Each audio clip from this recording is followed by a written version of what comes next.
Welcome to today's Powertrain. Today is Tuesday, actually, August 15th, and we're at the halfway point of August. And August, as I've noted these last few days and even into the end of last week, has really caught on fire for a lot of the centers that we work with. With that said, what we're going to talk about in today's Powertrain is what are some things you should be focusing on, whether you are ownership, an area manager, a manager, assistant manager, staffer. There's certain fundamentals you need to be paying attention to. Now, by way of introduction, let me tell you why this topic is important.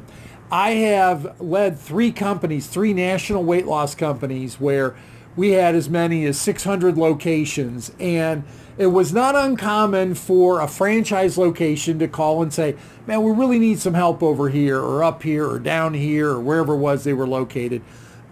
Can you send somebody to help us?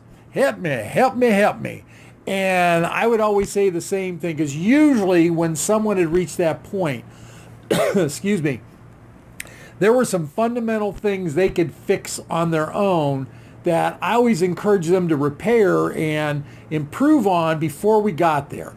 And let me give you some good examples. If we had shopped that center and they couldn't answer the phone to save their life, well, us sending someone there to teach them how to answer the phone was kind of a wasted trip. And I don't mean from our perspective. It didn't cost us any more to get someone there, to have someone on my staff get there, than it did for us to talk about the phone script as it did for something else. But if we're going to be on site and we have a limited amount of time, 2 or 3 days we can be on site to provide some guidance, to provide some energy, some expertise, let's not worry about simple, stupid things like answering the phone, not when we have a phone script right there in front of us. Instead, let's fine-tune our closing skills, our client, our patient, our customer service skills, our counseling, the results our patients, clients, or members are achieving, our show rates, our marketing, our advertising.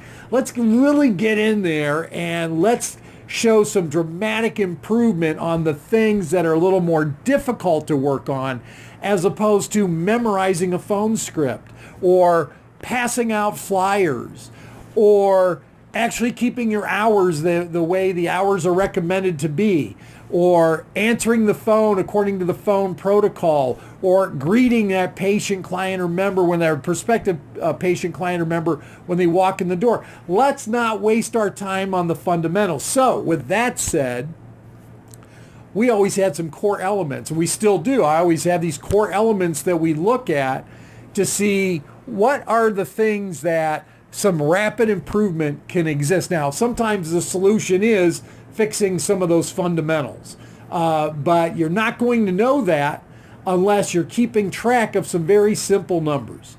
And let me give you the hardcore numbers so you don't have paralysis from analysis. I always have a tendency to kind of chuckle to myself when someone wants to tell me how good they are at Excel.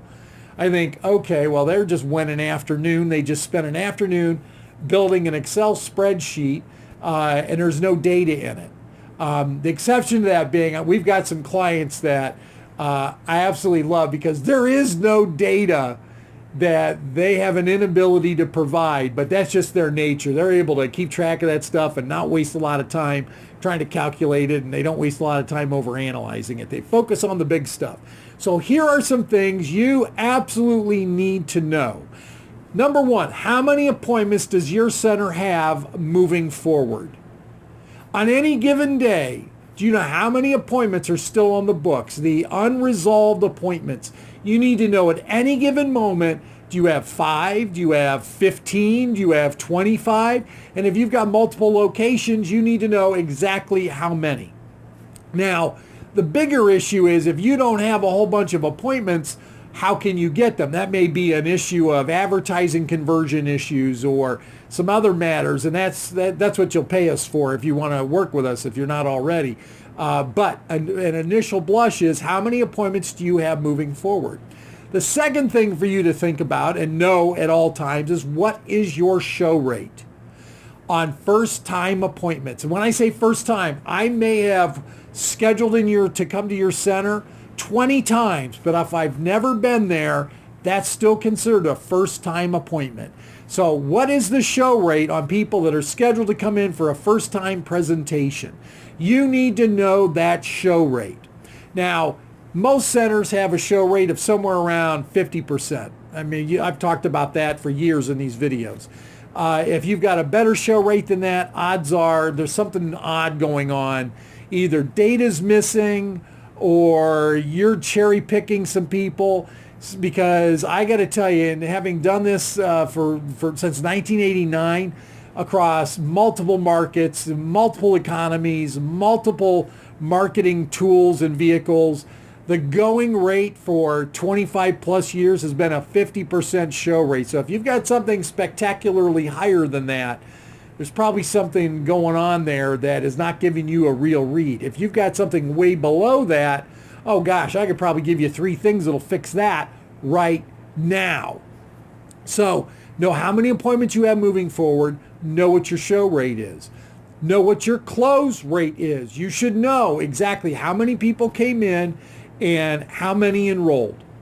Now, there's another wave of data that you want to know about this. Now, not everyone's going to enroll, but the going rate for a close rate in your center is somewhere, it'll peak at about 80%. It'll dip as low as 70% when you look at it over a sustained period of time.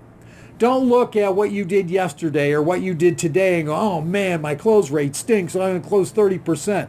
No, if you didn't make your day, look at your week. If you didn't make your week, look at your month. If you didn't look at your month, look at your quarter. Look at where you are.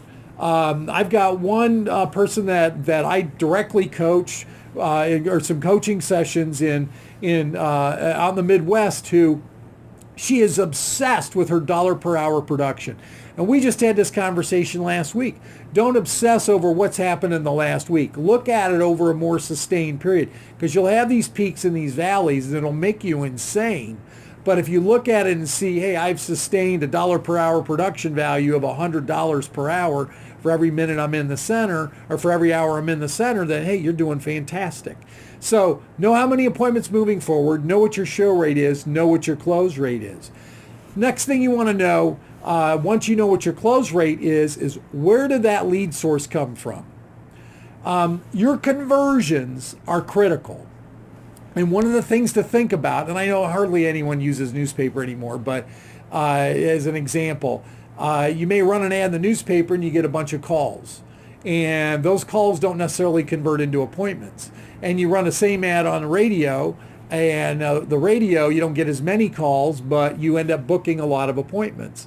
And you run the same languaging and maybe the same copy on television, and you get even fewer calls, but you get even fewer appointments, but more people show up than the newspaper and the radio. You want to know, what is your net show rate by lead source? What's got the best show rate and the best close rate? Because ultimately you may get more phone calls from one lead source, schedule more phone calls, schedule more appointments from another lead source, yet do more presentations from one lead source, and yet close more sales from yet another lead source. So you need to know from whence those leads came. You cannot just blend it all in and go, well, boy, something's working for us. You need to know specifically what is working for you. So let me recap this before we go any further.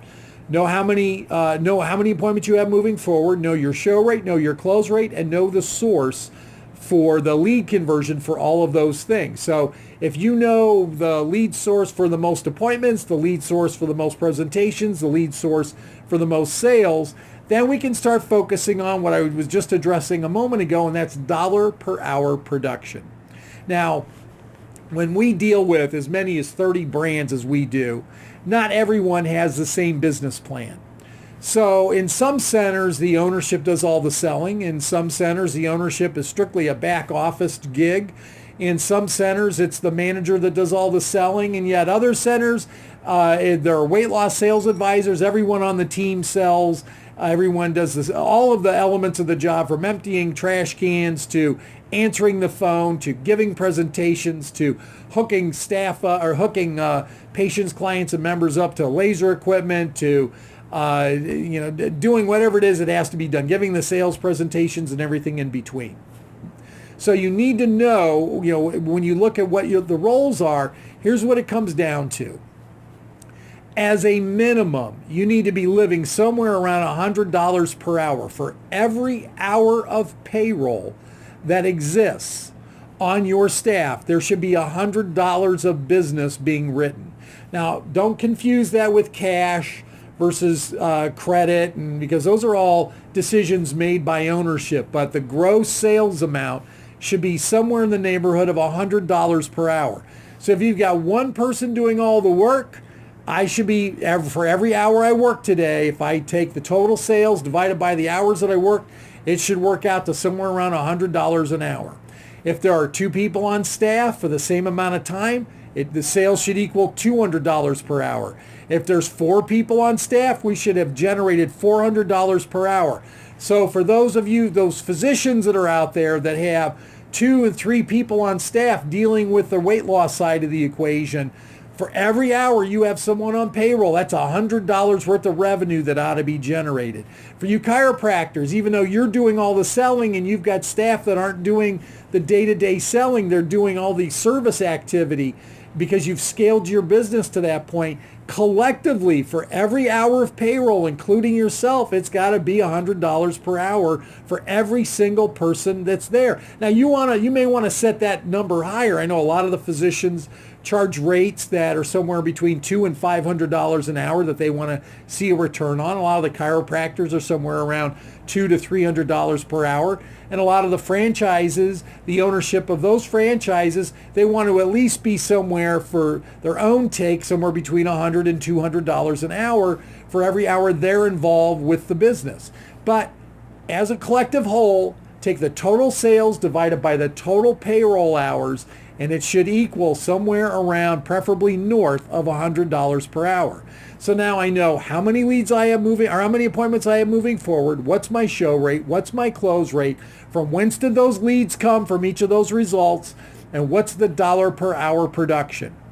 If you can keep an eye on those things and those things alone, with or without our help, you'll automatically be doing better. Now, if you check those things and say, holy goodness, I've been doing this for 5 years and all of a sudden we can't schedule appointments, or our show rate is bottoming out, or our close rate isn't what it should be, our dollar per hour production is suffering, and you want some help with that, that may be where we can come in. We can only help about a third of the people we have a conversation with. Rather than you clamoring to want to do business with us, we'd rather set up a 15, 20, 30-minute call. Let's walk through what's going on in your center. Let's feel each other out a little bit. Let's see if we're on the same page, because we don't do contracts. Everything's on a handshake. It's month to month. If this works, great. If it doesn't, we can shake hands and part as friends. So if you want to get more information on how we may be able to help you improve your metrics, improve your overall profitability, improve the value of your business, because let's face it, even if we pry it from your dead cold hands, it's still going to get sold by your family and friends. So ultimately, your business is being built for you to sell it later on, maybe to someone on staff or to a colleague. So if you want us to help build greater shareholder value, so you've got an asset with value that you can flip later on and convert that equity into cash, let us know. Click us or call us. My name is Phil. I'm with IntelliFran. There's 12 different ways to reach us. We work with physicians, chiropractors, and franchise investors who own and operate weight loss or obesity management clinics. Have a great day. Thanks for joining us on this Powertrain. Let's go.